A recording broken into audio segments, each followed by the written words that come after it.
Hello, and welcome back to my Afterfall Insanity playthrough.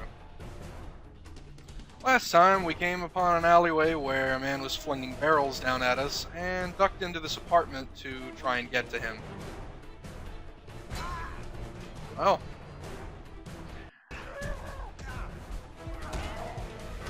Now last time, we also spotted Carolina again. Though we didn't get to talk to her as we were forced to run away from some cannibals. I always hate when that happens. But once we take care of this man with the barrel, we are going to head to a building she pointed out, the 8 building. Hopefully when we get there, we can get some things explained. This didn't work out the last time, buddy. Why would you try it again?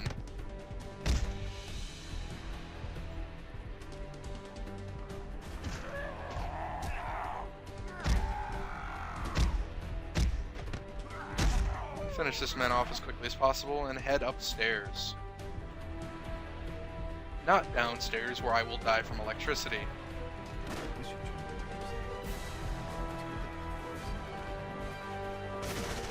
Well, it was already pretty dark up here, Tokaj, so I'm not too worried about that.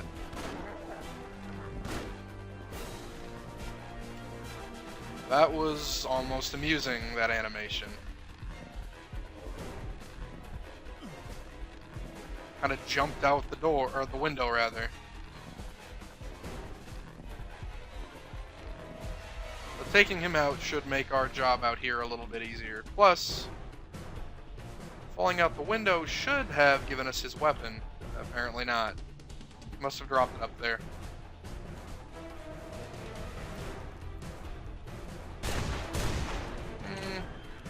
This guy will give us our shotgun back once we kill him.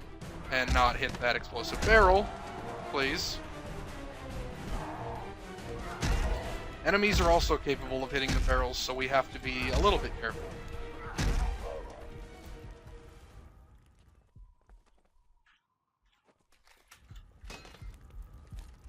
Now, I'm generally very harsh on this game, so for this episode I'm going to try and be a bit nicer and not just focus on all of its flaws.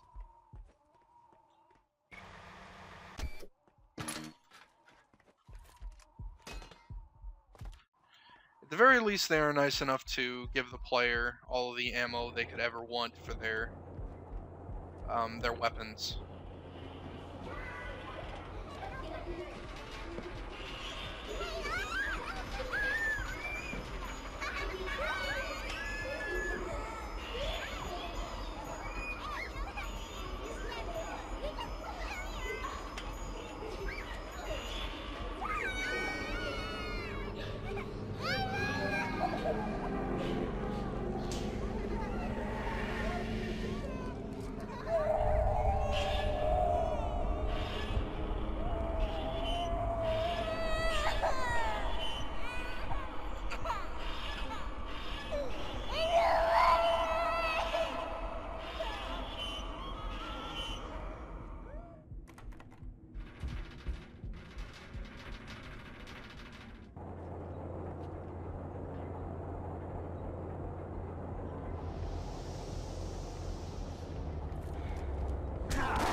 Yeah. Speaking of being more nice to this game, that particular part right there is one of the things Afterfall Insanity does well. That part was incredibly creepy.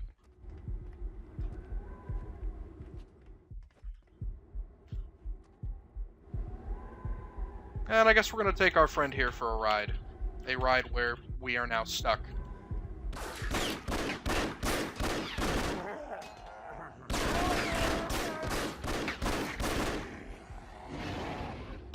And we don't really have to fight these guys for too long. Well, longer than we would like, but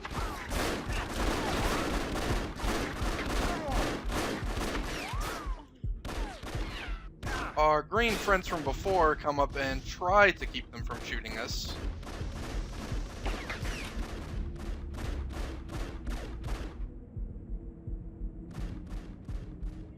And we are now over here. Did our pistol get taken with us? It did not. So I'm a little lower on the ammo for that than I would like. And we want to run. Or, well, apparently what we want to do is get crushed by a car. I got a little stuck there. Fingers crossed. Yes, we are on this side of the barricade.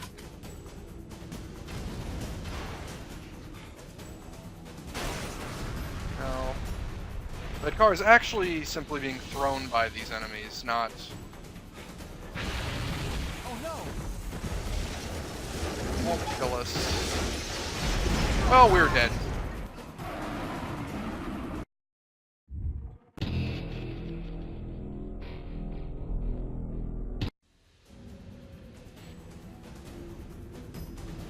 My deaths here are more from a confusion on where exactly I need to be heading than anything else. What you want to do here is sprint on through when this wall starts falling. You don't even want to hit Q to look. It's all one big set. Everything's fake. But why? What for? And, well, for once, Tokaj does have a good question. What is with all the fake walls in this area? These look like sets out of a movie more than places for people to live.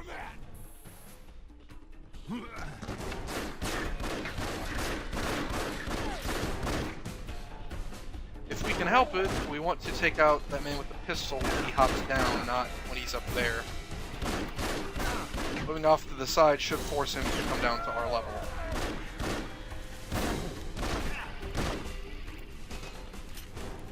The reason for this being, we want his ammo. Doesn't seem like they were nice enough to give it to us, though. It appears his pistol transformed into a two-handed hammer the instant he touched the ground. More than a little bit unfortunate. Maybe they'll give us no.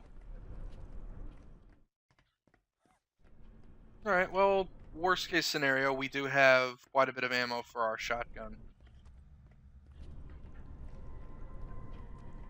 And as Tokaj told us, we need to try and climb through all of the scaffolding.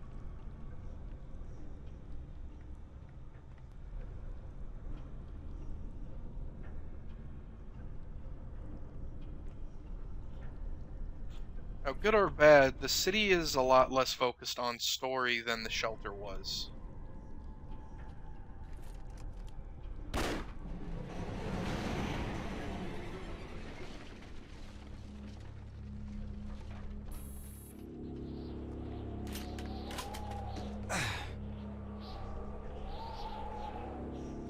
These sections of the games dedicate themselves more to, well, trying to make the combat more interesting. And it does end up being a little more varied than, well, as I was saying, more varied than the shelter was. They also have a lot more ambient noises than the shelter did. You're a shrink, aren't you?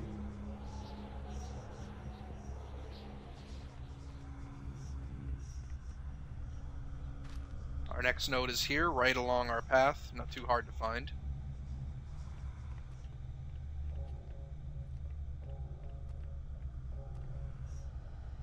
And we will take the firefighter's axe for just a bit.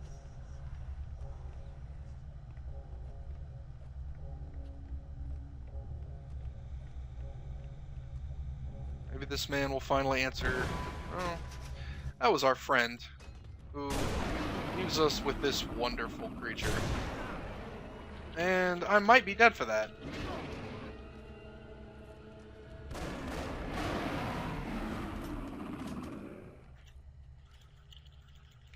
I never particularly gave the name for these enemies, so let's pull that up right now. These enemies are called Chimeras. And as usual, I'll be posting their description beneath the video. They Seems like they're people driven by rather Tokai seems to think that they're people driven by revenge. Once again, it's a little strange that their appearance differs due to their mental state. Whether or not Tokai is trustworthy on that front remains to be seen.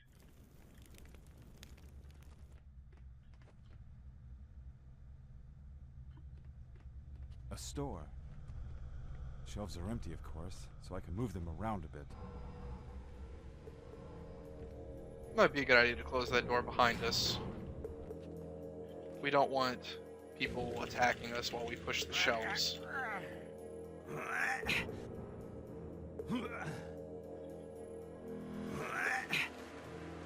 And, well, this is unfortunately considered a puzzle. There isn't too much difficulty to speak of, just shove shelves out of the way. If the game will put me in the right position to do so.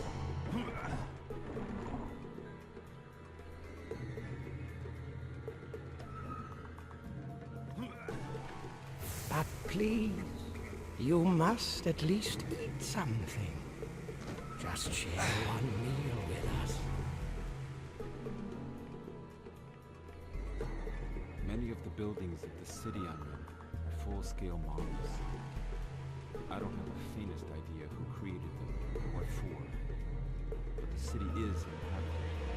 So maybe present dwellers erected these structures out of a longing for the lost past and tried to recreate buildings, places they remembered from before the war, to relive memories and feel like home one more time.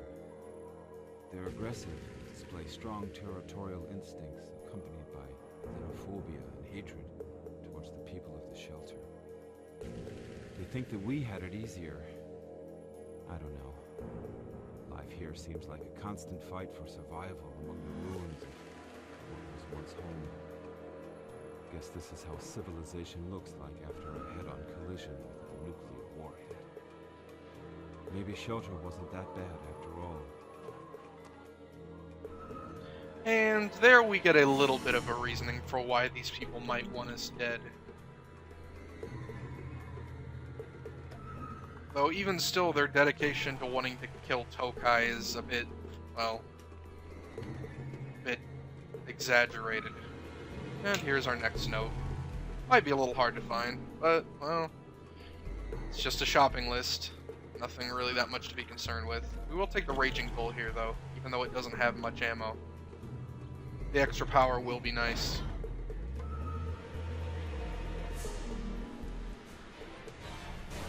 And as you can hear, the music has just started up again, meaning that something is trying to kill us. And in a scene that looks like something almost straight out of Fallout 3, we're going to fight through this store.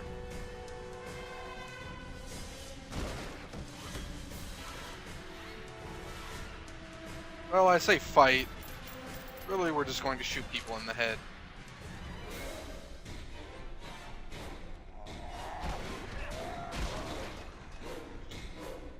A Raging Bull kind of puts these people to shame.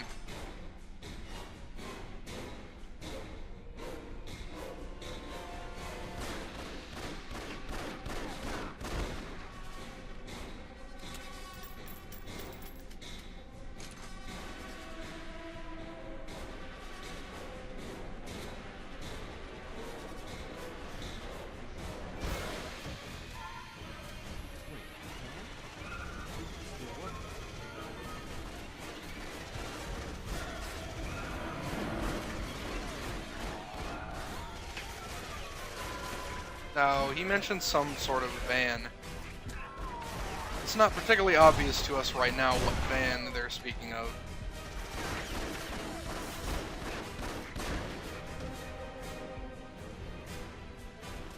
But what they are talking about is this van right here, which is slightly, well, less destroyed than the rest. Since we are almost out of Raging Bull ammo, I'm going to go ahead and trade back for a pistol. And maybe even run back inside the store to refill.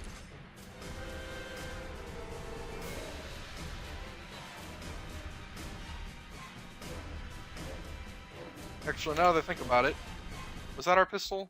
I don't know. I believe the Raging Bull was way back at the beginning. I'm not going to go back that far. What I am going to do is hop inside the van.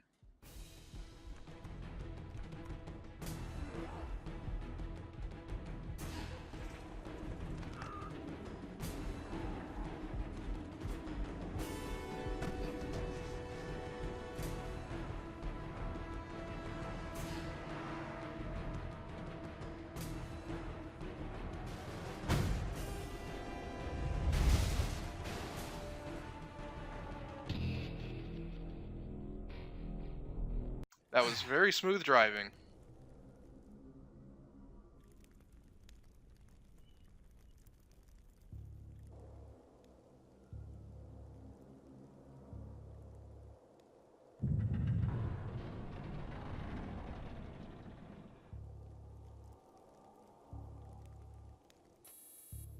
I never liked this car anyway. I guess on top of being a psychiatrist, Tokaj is also into cars. We didn't really have that car very long, so I don't know why he says he never liked it anyway.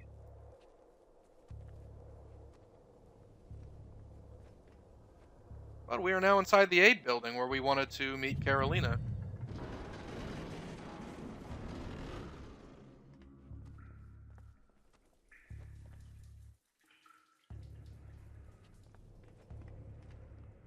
As you can see, some of the assets for the aid building look very similar to the assets used in the shelter.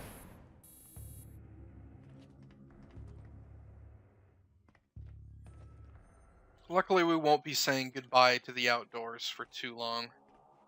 I hope it works. Maybe I'll get to a better vantage point.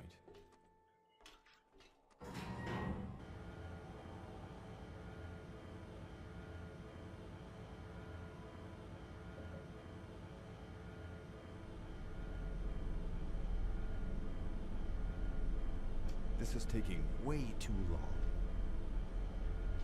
No, that's yet another thing Tokaj and I can agree on. The elevator does take a little bit longer than you might like.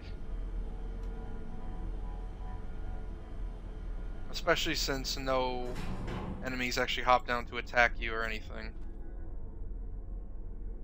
But with the elevator ride done, and this door in front of us, and some really interesting bloom, I will be saying my goodbyes, and I will see you all in the next video.